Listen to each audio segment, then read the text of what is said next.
Hello friends, welcome to my blog.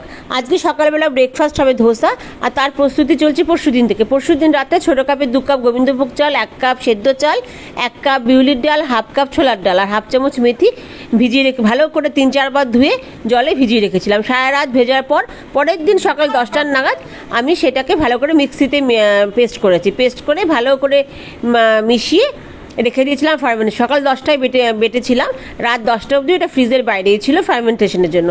তারপর আমি ওটাকে পরে ফ্রিজে তুলে রেখেছিলাম। আজকে সকালে বের করে নুন দিয়ে ভালো করে নাড়ছে এভাবে অনেকক্ষণ, প্রায় 10-15 মিনিট এভাবে হাতা দিয়ে নাড়তে হবে নুন মিশিয়ে। তারপর আমরা রেডি হবে ধোসার জন্য।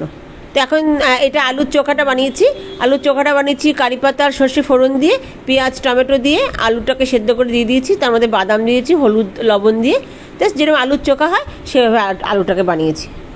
তো আলু মাখাও রেডি। এবার আপনারা আমাদের লঙ্কাও দিতে পারেন যদি ঝাল খান। তো ধোসার ব্যাটারও রেডি, আলুর চোখাও রেডি। আর এই যে তাওয়াটাকে ফুল হিটে তাওয়াটা বসিয়েছি। বসানোর পর তারপর ভালো করে তেল দিয়ে একটু ব্রাশ করে নিচ্ছি। তেল দিয়ে ব্রাশ করার পর গ্যাসটা কমিয়ে দেবো। কমিয়ে দিয়ে তারপরে জলের ছিটা দেবো তাওয়াটা একটু ঠান্ডা হওয়ার জন্য। তারপর যে জলটা শুকিয়ে যাবে তারপরে ধোসার ব্যাটারটা দিতে হবে। দেওয়ার আগে ভালো করে অবশ্যই নাড়াতে হবে।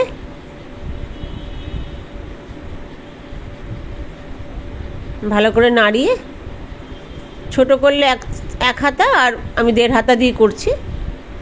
তো এটা একটা বাটি দিয়ে, আমার ওরম যেরকম হাতা নেই, তো বাটি দিয়ে ভেতর থেকে বাইরে এইভাবে ছড়াতে হবে। বাইরের থেকে ভেতরে না, ভেতর থেকে বাইরে সমানভাবে ছড়াতে হবে। এভাবে করিয়ে সিম করে কিছুক্ষণ রাখতে হবে। দেখুন সমানভাবে ছড়ানো হয়ে গেছে।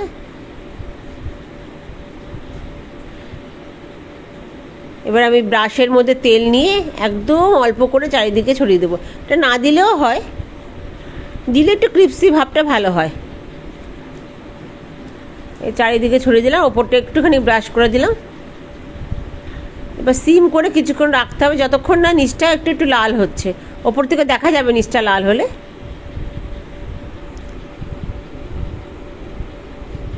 তো একদম সিম করে গ্যাসটা রেখে দিলাম। তখন আস্তে আস্তে হচ্ছে নিচটা লাল। এরপর আলুর পুরটা এর মধ্যে দিয়ে দেবো। আলুর পুর না দিয়ে শুধু আপনি প্লেন ধোসাও বানাতে পারেন। আলুর পুরটা মুখে দিয়ে খাওয়া যেতে পারে, বা চাটনি বানালে চাটনি দিয়ে। যেমন অথেন্টিক বানাচ্ছি সুতরাং এইভাবেই বানাই।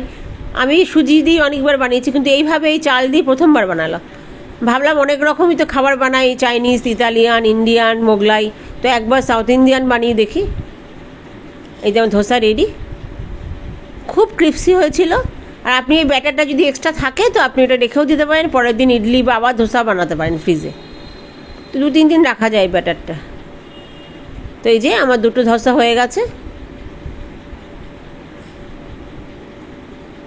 খুব তাড়াতাড়ি। চাটনিটা আমি শুকনো কড়াইতে বাদাম আর ছোলার ডাল একটু ভালো করে ভেজে নিয়েছিলাম। নিয়ে ওর মধ্যে মিক্সিতে দিয়ে ওর মধ্যে লবণ, চিনি, লেবুর রস, আদা, রসুন, কাঁচা লঙ্কা ভালো দিয়ে একবার নেড়ে নিয়েছিলাম। নেড়ে তারপরে কড়াইয়ের মধ্যে তেল, সর্ষে, কারি পাতা, শুকনো লঙ্কা ফোড়ন দিয়ে চাটনির মধ্যে ফোড়নটা দিয়ে দিয়েছিলাম, ব্যাস।